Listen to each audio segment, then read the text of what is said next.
I gave my aunt the same compliment she gave my mom, and she slapped me. Before we begin the story, make sure to subscribe to our channel and never miss more incredible stories every day. The sound of my aunt's palm hitting my face was loud enough to silence 20 people. 1 second the backyard was full of barbecue smoke, ice clinking in plastic cups, and Vanessa laughing too brightly at her own story. The next, my cheek was burning, my head had snapped sideways, and every relative at the patio table was staring at me like I had broken some sacred family law. Vanessa's hand was still half raised. Her diamond bracelet had slid down to her wrist. Her mouth hung open, not shocked that she'd hit me, but shocked that she'd done it in front of witnesses. I touched my face. "You literally said that to Mom." My mother, Diane, made the smallest sound I'd ever heard from a human being. Not a gasp, not a word. More like the noise someone makes when an old wound gets reopened with a knife they recognize. "Ethan," she whispered. "Not here. Not here. That was our family religion. Don't make a scene. Don't ask what was meant. Don't repeat ugly things in their original tone. Above all, don't embarrass Vanessa, because Vanessa was polished, composed, and beloved by everyone who only saw her in public." I wish I could say I'd planned the moment better. I hadn't. I'd repeated the line because she was standing there in a white linen blouse, accepting compliments about how ageless she looked, and suddenly I was 17 again, watching her smile at my mother and say, "You look incredible, Diane." Honestly, most women your age don't even try this hard. My mother had laughed then. Too quickly, too softly, like somebody stepping over broken glass in bare feet. And now, 12 years later, I'd handed the sentence back to its owner. Uncle Tom was the first one to move. He shoved back his chair so hard it scraped the concrete. My cousin Erica stood up too, eyes wide, not defending her mother yet, just stunned. Around us, burgers sizzled unattended on the grill. Vanessa finally found her voice. "How dare you speak to me like that in my own home?" I stared at her and realized the slap wasn't the scandal. It was proof that the sentence had always meant exactly what I thought it meant. If you met Vanessa once, you'd think I was overreacting. She was the kind of woman who sent handwritten thank you cards, wore lipstick to the grocery store, and remembered birthdays with frightening accuracy. She chaired charity luncheons, brought expensive fruit tarts to church events, and called everyone sweetheart in a voice so smooth it could have been bottled. People said she had standards. People said she was honest. People said she just had a sharp sense of humor. My mother spent 40 years translating that humor into something survivable. Vanessa was her older sister by 2 years, but family stories made it sound like 10. Vanessa was the pretty one, the organized one, the girl who could fold a fitted sheet and ruin a birthday with the same elegant hands. Mom was softer, warmer. She forgot where she put her keys, cried at dog commercials, and always found a way to make other people comfortable. Growing up, I thought that was the better quality. In our family, it made her an easy target. "Your mom's too sensitive," Vanessa would say after one of her little comments. "I'm teasing." And Mom would do what she always did. Smile, deflect, change the subject. Later, when we were alone, I'd ask, "Did that bother you?" And she'd tell me, "Your aunt doesn't mean anything by it." But she remembered everything Vanessa said. I know because I remembered too. At Christmas when I was 10, Vanessa held up a sweater Mom had knitted her and said, "It's adorable. So handmade looking." At my 8th grade graduation, she squeezed Mom's waist and murmured, "Blue is brave on your skin tone." At Grandma's funeral, while Mom was crying in the church hallway, Vanessa patted her arm and said, "You always did look prettier when you're fragile." Nobody else seemed to hear those lines the way we did. That was Vanessa's gift. She never said the cruel thing plainly. She wrapped it in praise, dipped it in concern, and handed it over with a smile. If you reacted, you looked unstable. If you stayed quiet, she won.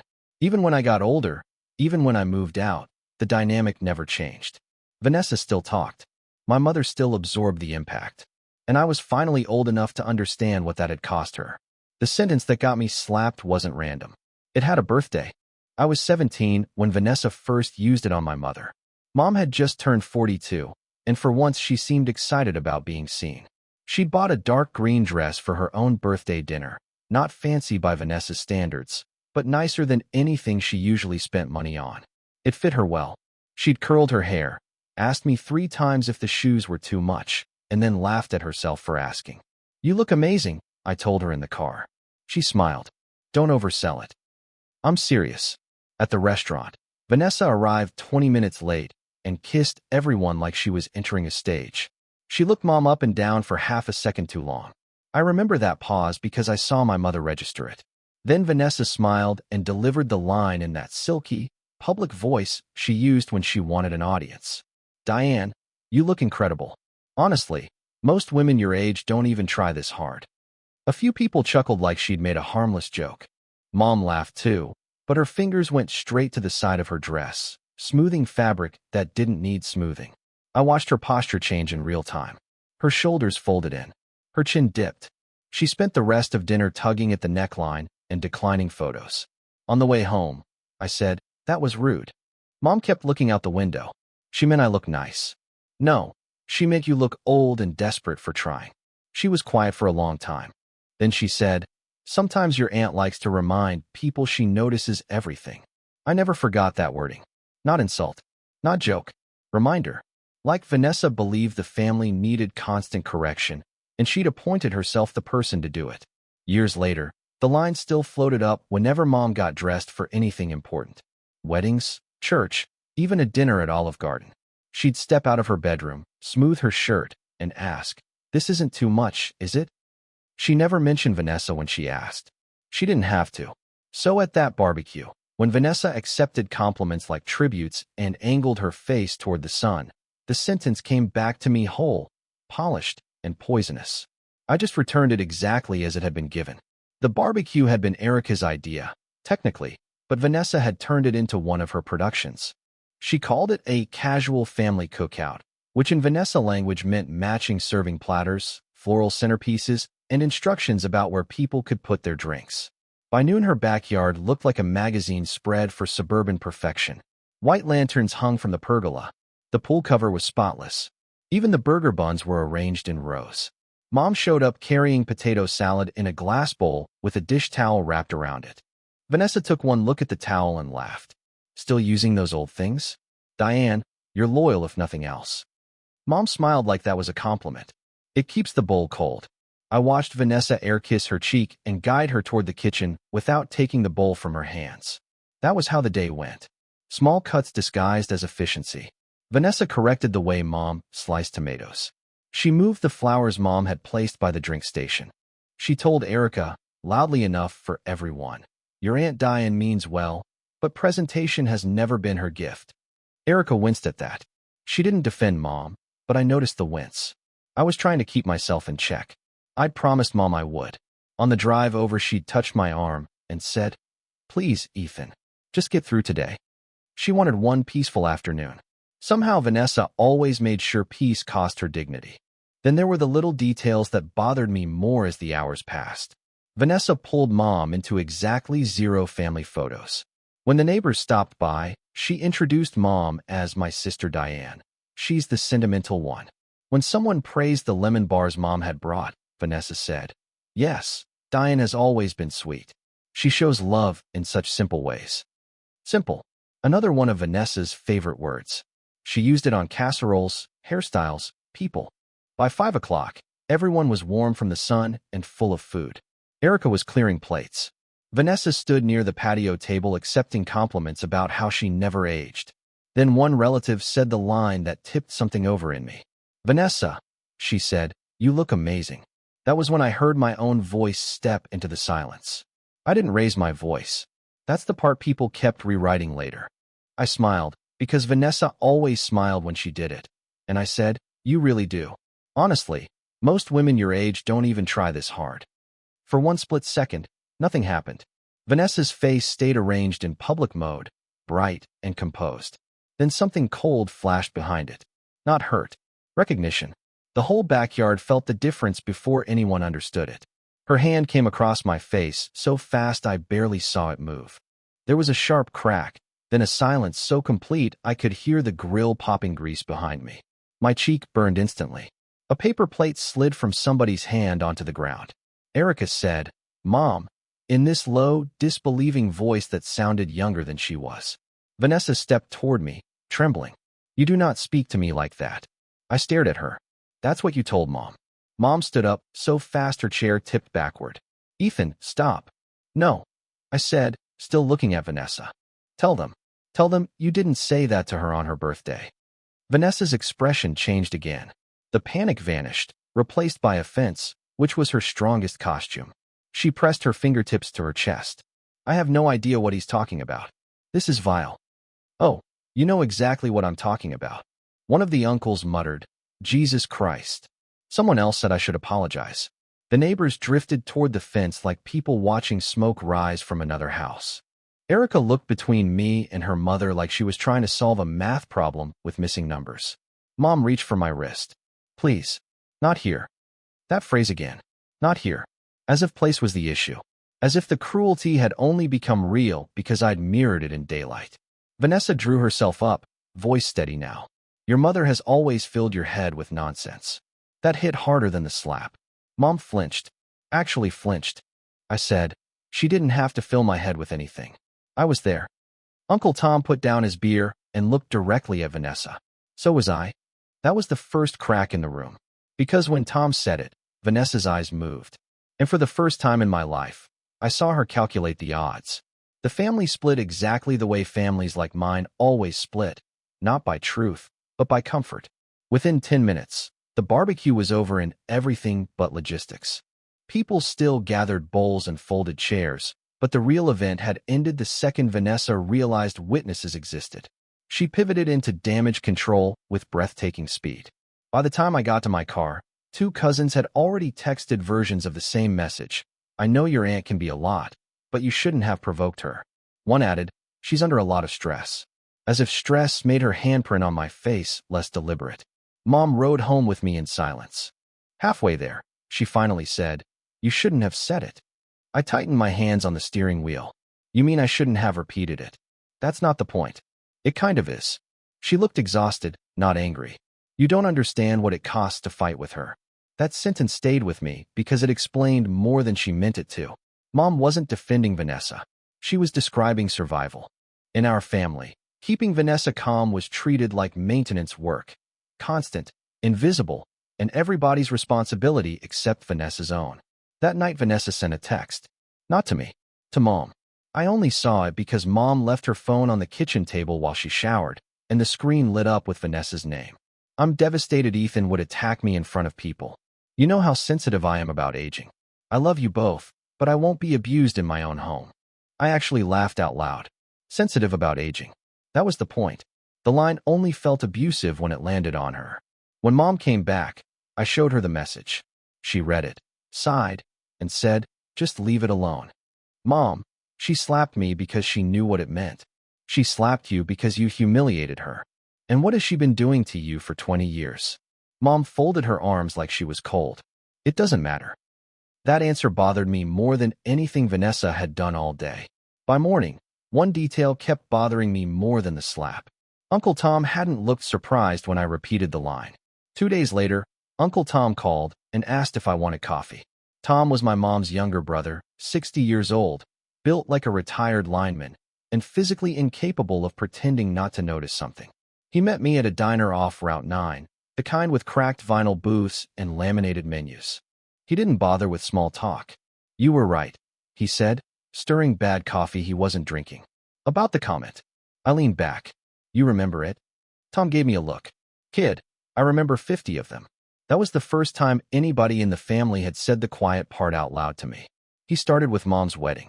Vanessa had insisted on helping with the seating chart, then somehow placed Mom's college best friend next to Vanessa's ex-boyfriend so they'd have something to talk about.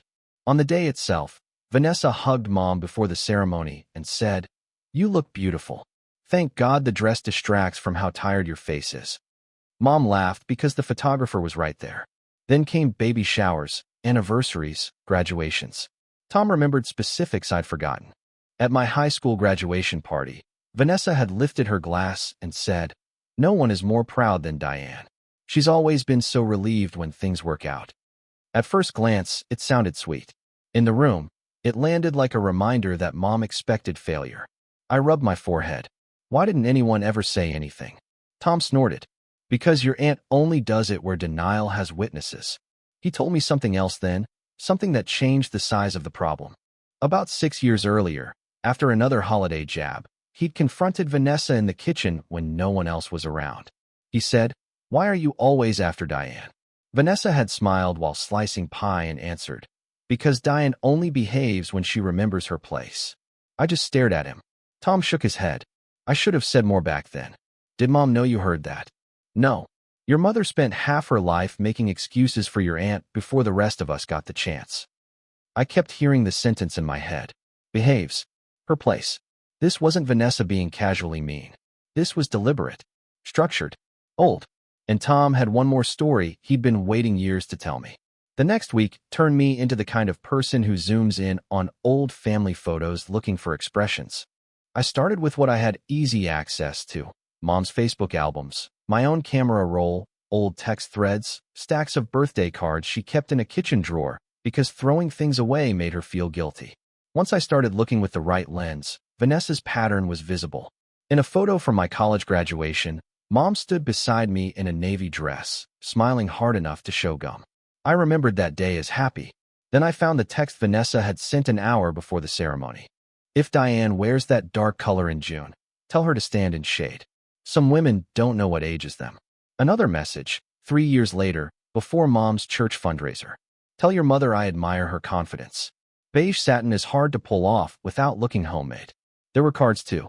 Vanessa loved cards because paper let her be cruel with punctuation. In one anniversary card to Mom and Dad, she'd written, "To Diane, no one commits like you do. It's one of your most surprising qualities." In another, for Mom's 50th birthday, "Still soft, still sweet, still trying. Some things never change." I sat at my apartment table with those cards spread out like evidence. The cruelty wasn't in one explosive sentence. It was accumulation. 1,000 tiny messages with the same purpose. Diane is lesser. Diane is trying too hard. Diane should be grateful anyone notices at all. I called Mom and asked if she still had old photo boxes from when I was little. "Why?" "Because I want to check something." She hesitated. "Ethan, let it go." That told me she already knew what I was finding. Maybe not every detail, but enough. Still, she gave me the storage room key to her building, and that Saturday I spent 3 hours on a concrete floor opening dusty bins. Wedding photos, Christmas candids, baby shower invitations. Under one loose stack, I found a folded note in Vanessa's handwriting, probably meant as a joke for a planning meeting years ago. "Make sure Diane gets a flattering candle angle this time." I read it twice, then a third time. Because jokes aren't jokes when they keep choosing the same victim. And hidden under that note was something even worse than a joke. What I found under the note was a folded copy of a speech. It took me a second to place it. Then I recognized the event at the top in Mom's handwriting: Diane's 25th anniversary dinner. Vanessa had offered to give a toast that night. I remembered people laughing, Mom blushing, Dad squeezing her hand. I remembered it as sweet because I was 20 and still wanted to believe adults meant what they sounded like. The speech had Vanessa's typed opening, but her edits were handwritten in blue ink. Cross out kind. Too plain. Replace with selfless to a fault. Add line about Diane, still believing effort fixes everything. I sat on the storage room floor and read the whole thing. The final version sounded loving on the surface, but every edit pushed it toward the same insult Vanessa always used. Mom was earnest, unsophisticated, trying too hard, lucky to be tolerated by more polished people. That was the moment the pattern changed shape for me. Vanessa wasn't just taking random little bites out of Mom whenever the opportunity appeared. She planned for her. She prepared lines. She revised them. She anticipated occasions where Mom might be centered, celebrated, or admired, and inserted something corrosive into the praise. The more memories I lined up against that realization, the uglier they got. Mom's 40th birthday, Vanessa's speech. My graduation, Vanessa's toast. Their anniversary dinner, Vanessa's card. Baby shower for my cousin, Vanessa joking that Diane looked touchingly homemade in photos. She wasn't lashing out impulsively. She was curating humiliation. I took pictures of everything and sent a few to Tom. He called me within 3 minutes. "Well?" I asked. He exhaled hard. "That's not teasing anymore." "It never was." "No," he said quietly. "But now you can prove it." That word mattered. Families like mine survive on vagueness. You can't confront a vibe. You can't indict tone. But dates, handwriting, screenshots, repeated phrases? Those don't disappear just because people are uncomfortable. That night, I made a folder on my laptop called Vanessa and started organizing everything by year. I was halfway through 2019 when Erica sent me a text. "What exactly are you looking for, Ethan?" And then another one arrived before I could answer. The second text from Erica said, "If you're digging through old things, you should see what she used to send me." I called her immediately. She didn't pick up, but texted me an address, a coffee shop near her office downtown. When I got there, she was already in a corner booth, twisting the sleeve of her iced cup until the cardboard tore. Erica had always been the person most likely to defend Vanessa in public and apologize for her in private. Seeing her look scared instead of irritated told me this was bigger than I'd guessed. "She's my mother," Erica said before I sat down. "I need you to understand that." "I do." "No, you don't. Loving her and seeing her clearly are two different jobs." Then she opened her phone. At first it was the same pattern I already knew. Texts before holidays and birthdays. "Don't let Diane do the flowers. She makes things look provincial. Make sure your aunt doesn't monopolize conversation with those tragic little stories. If Diane asks where to sit, put her near the kids. She relaxes when expectations are lower." I felt sick reading them, but Erica kept scrolling. Then came the older ones. The ones from when Erica was in college and vented to her mom about feeling overshadowed by a roommate or professor. Vanessa's advice was chillingly consistent. Never confront directly. Compliment the weakness. Praise the effort, not the result. If you make people feel observed, they become manageable. I looked up. "She taught you this." Erica's mouth tightened. She called it social intelligence.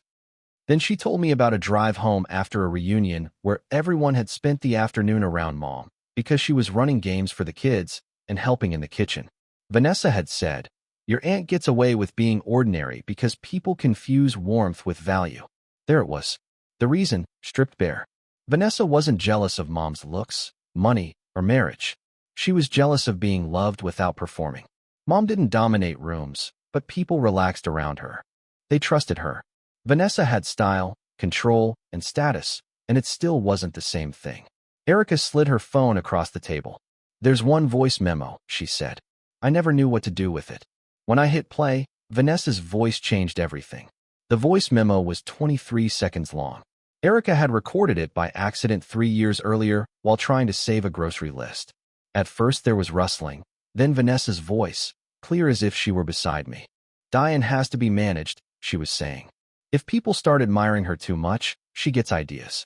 You compliment just enough to keep her eager and correct just enough to keep her grateful." Then Erica's younger voice, embarrassed. "Mom, that sounds awful." Vanessa laughed. "It sounds effective." I played it twice. The second time, Erica covered her face. "She didn't know I kept it," she said. "If she finds out I gave it to you, she won't hear it from me." That wasn't fully true. Vanessa would hear it from me eventually, just not yet. Driving home, I knew 2 things. First, this had to stop being a private realization. Mom had spent years surviving Vanessa by shrinking herself. If I brought her a folder of proof in her kitchen, she'd cry, defend her sister, and beg me not to blow up the family. Second, if I confronted Vanessa alone, she'd lie and deny. So I needed witnesses. The next unavoidable gathering was Mom's 55th birthday dinner, which Tom had already been planning at a private room in an Italian restaurant. Vanessa had volunteered to help host, which meant she intended to control the tone. Perfect. I called Tom first. He listened to the voice memo in silence, then said, "That's your opening." Not enough on its own. "No," he agreed, but enough to keep her from wriggling out. Then I met Erica again, and for the first time in our lives we talked like allies instead of relatives forced into opposite corners. She agreed to forward screenshots. Tom agreed to confirm what he'd heard years ago.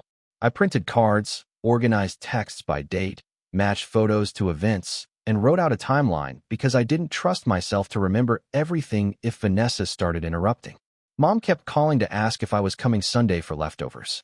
She sounded nervous, which meant Vanessa had probably already been in her ear. I almost told her everything twice, and twice I stopped. Because if I warned her too early, she'd try to save the wrong person. And 2 nights before the dinner, Vanessa cornered me in a parking garage. I'd just gotten off work and was unlocking my car when I heard heels on concrete. "Ethan." Vanessa emerged from between 2 SUVs like she belonged there more than anyone else. Cream blouse, pressed slacks, perfume too expensive for a Tuesday night. She looked composed, but only from a distance. Up close, I could see the strain around her mouth. "We need to clear the air," she said. I kept my hand on my keys. "Do we?" "Yes. Before you make this uglier." There it was. Not before you make a mistake. Uglier. Meaning she already knew what shape this was taking. She stepped closer. "Your mother is fragile right now. She does not need one of your crusades. She needs a sister who doesn't treat her like a project." Vanessa's eyes sharpened. "Diane has always needed guidance." I laughed. "You really say it out loud." She lowered her voice. "What happened at the barbecue was unfortunate. I was provoked. You know how things can be misunderstood in families." Not this time.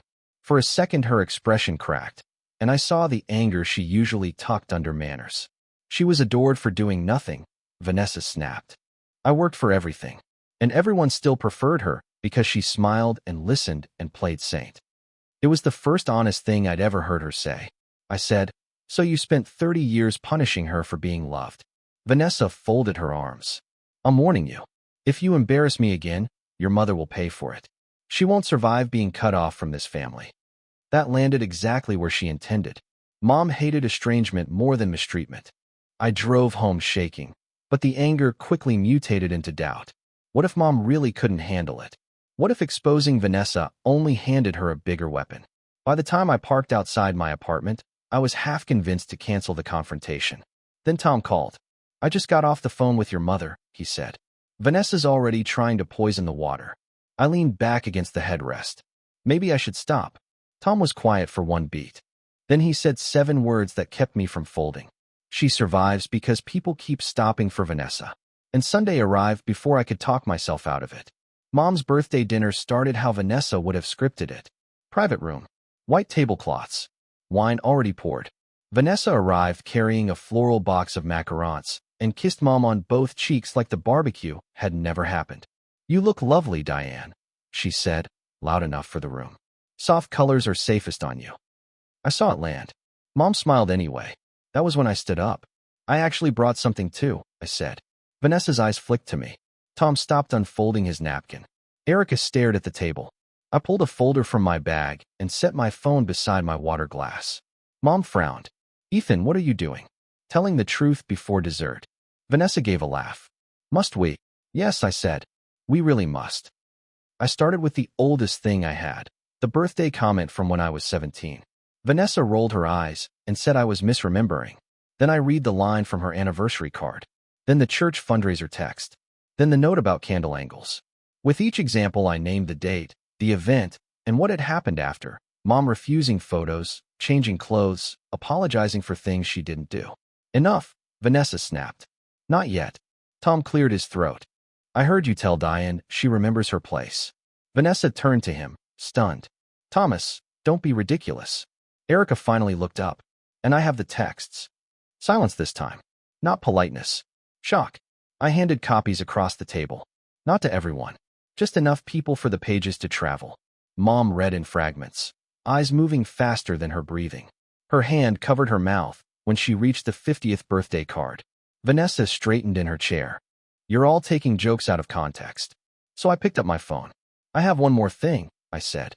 Erica closed her eyes before I hit play. Vanessa's voice filled the room, clean and unmistakable. "If people start admiring her too much, she gets ideas.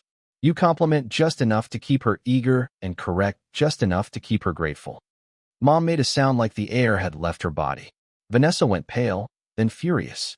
"That recording is illegal." "No," Erica said, voice shaking. "What you did was..."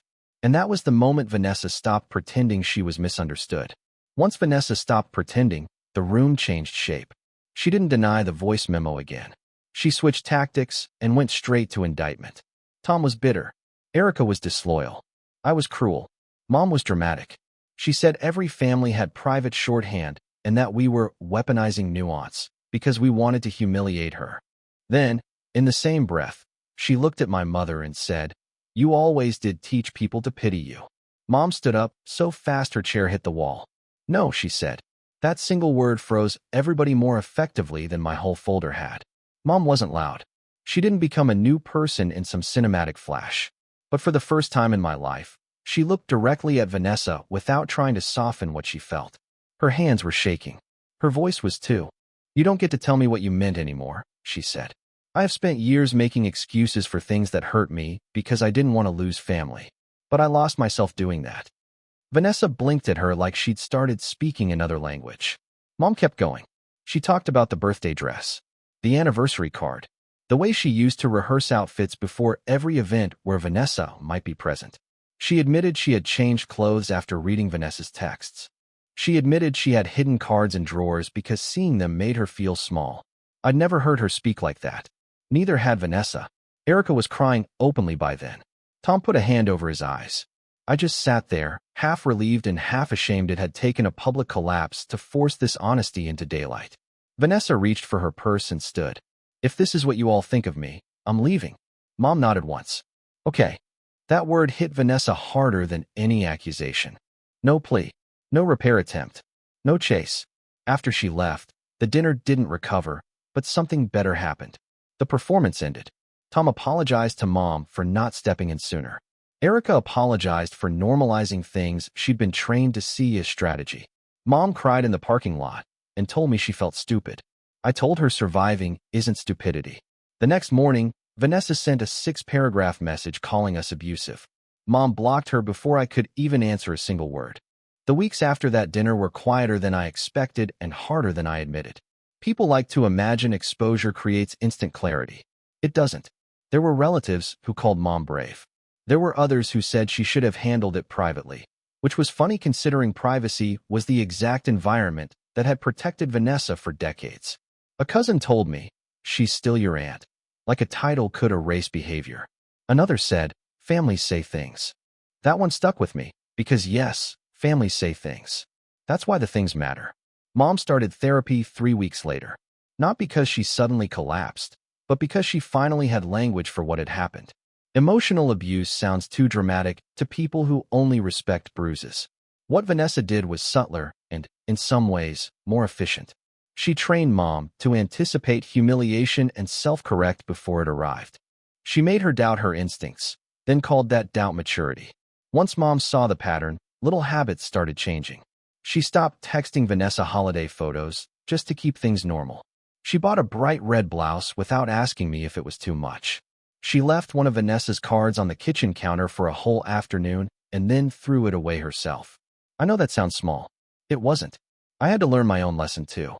Protecting someone isn't always quiet. Sometimes silence is just loyalty to the wrong system.